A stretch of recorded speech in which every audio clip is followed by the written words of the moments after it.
Okay. Well, technology. Right. Yeah, so she's been perfecting her winemaking for all these years. Right. What's her resume? Like, where did she kind of start professionally? And Well, after her master's, the first group of women who earned their master's, and the only one to follow through in the career was 74, Mount Eden, down in Santa Cruz Mountains. Yep. And she had a real impact on the business almost right away. It's really incredible. One of these people, you know, that hits the ground running. Right. And after a lot of closed doors, why? Because she was a woman. You know? Right. Of course. You're probably not the only one to remember how hard it was for women to break through in certain careers. Yeah, I can imagine. Time. And but she got that job and immediately started making excellent wines. Right. And among them Pinots. Right. In those early years. Yeah. So one of the early practitioners of California Pinots. Right. Along with others, you know, like Josh Jensen and you know, the Hansel folks. Right. And you know, Francis Mahoney, people like that. Right. And then she moved up to Sonoma County in the late 70s and sort of unfortunately was forced to abandon her love affair with Pinot Noir, not enjoying them, but making them. Right.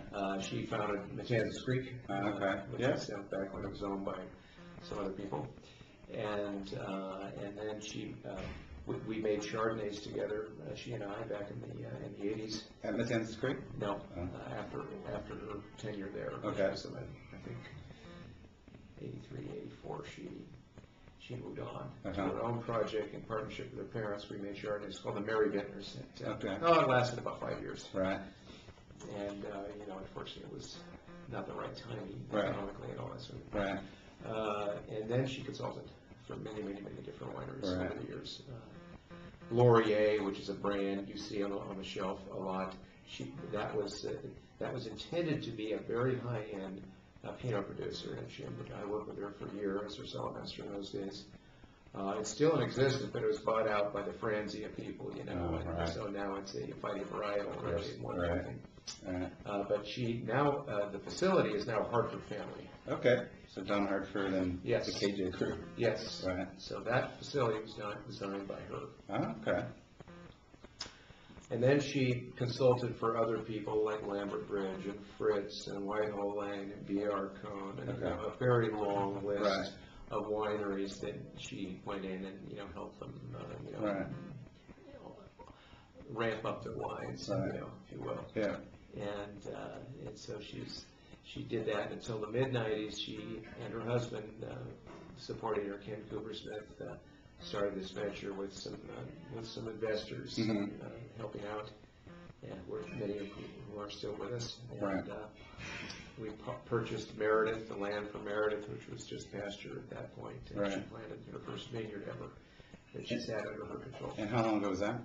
96 she purchased, in 98 she planted. Okay, fantastic. And then she made her first wine from purchased fruit from the 97 vintage. Okay. And she made a Russian River Valley in 97, and she made an Olivet Lane, which we also still make. Okay. And then we started to introduce, over the years, we've introduced new single vineyard wines as time goes on and new releases. Okay. And so, and then the Sauvignon Blanc came along in the early 2000s. Okay. Yeah. And also Russian River. All Russian River fruit. Right. Yes, indeed. Yes. Fantastic. Even the Sonoma coast is really Russian River. Right. It's declassified Meredith. Okay. She didn't feel it was good enough for the Russian Russian the lower sections of the vineyard don't go into the Meredith, which you'll taste here. Okay.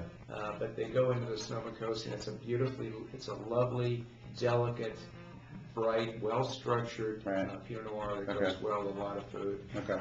That's the first wine in the list over there. Okay. Look at the list. Okay. Fantastic. So although we're not tasting all of them, we're tasting a pretty good sampling, I think, today, starting with the Russian River Valley there on the left. Okay. This is for you. Thank you. So this is where I'm starting? Yeah. Okay. And that's the blend. Okay. Mostly Clock Ranch. Okay. A little Meredith, a little Flax, Cooper Smith, and so on. Okay. So this would be kind of the would you say the entry level to the group? It's the core wine. It's the wine you see on restaurant lists most often. And then the Sonoma Coast would be next. Right. And the Sauvignon Blanc.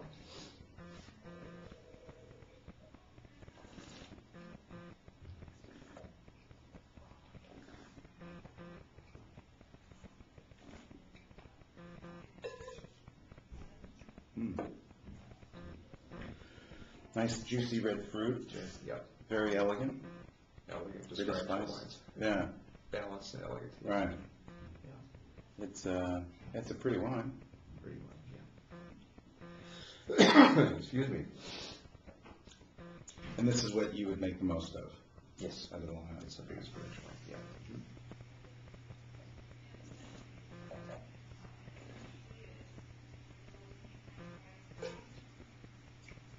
Beautiful. So were you raised in the Chicago area? No, I was actually I was born and raised here in California. Oh, okay. Grew up in Foster City. Sure. Um, I was a Bay Area guy myself Right. originally, yeah. yeah. Went to East Davis. Oh, wow. Yeah. And then What program? I took some courses in enology, but I graduated with a sociology degree. So, psychology. Right. And then environmental science. Right. That's right. Went on to work for Kendall Jackson out of college.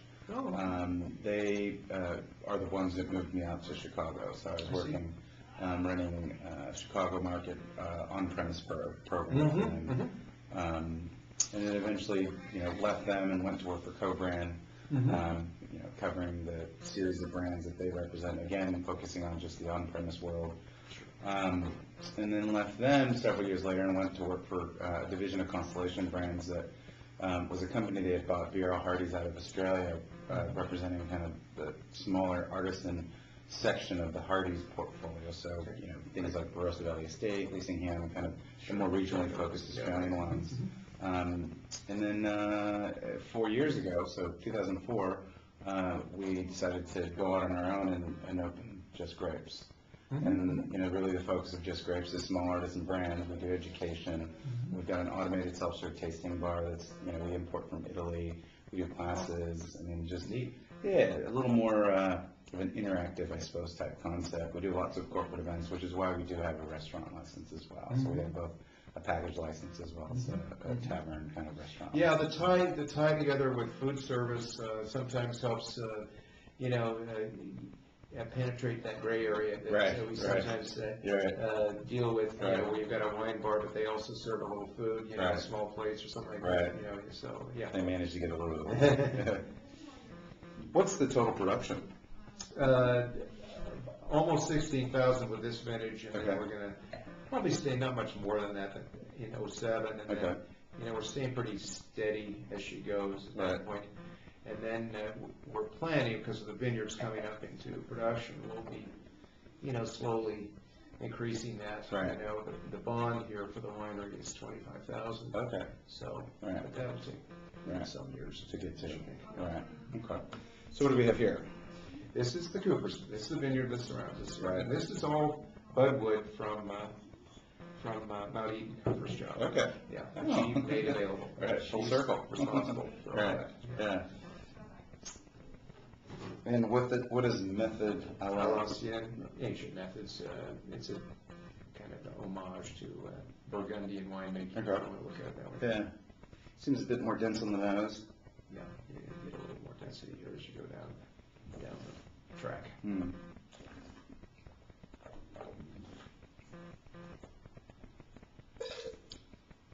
Definitely more weight on the palate. Yeah. Seemingly, a darker fruit profile. Is the oak treatment different? Not really.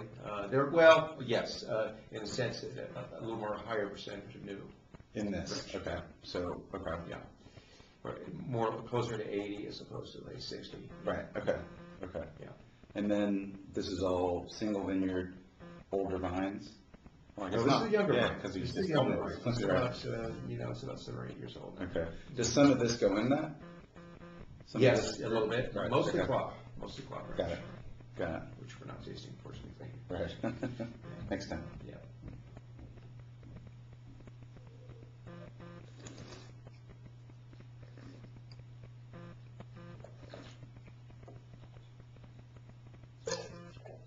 But again, balance. Just balance with the volume turned up a little bit. Yeah, exactly. I like Yeah, that. that's a good way to put it. Fantastic. All right. And what do we have next? And I put some cheese out there for you if you want. Oh, yeah. Beautiful. Cheese. This is Meredith. Okay. This is the original vineyard that Okay. chose the clones, Dijon, some of the UCD 37 from out Eden, Okay. some Swan selections, yeah, I think that's about it. So is, I suppose with anyone making Pinot, clonal research and clonal variation. She was one of the first, Really? the first to start talking about clonal. Okay, it's interesting. And lectured on it, Davidson. Right. But it seems that as the discussions that, in the last 10 years have started to come to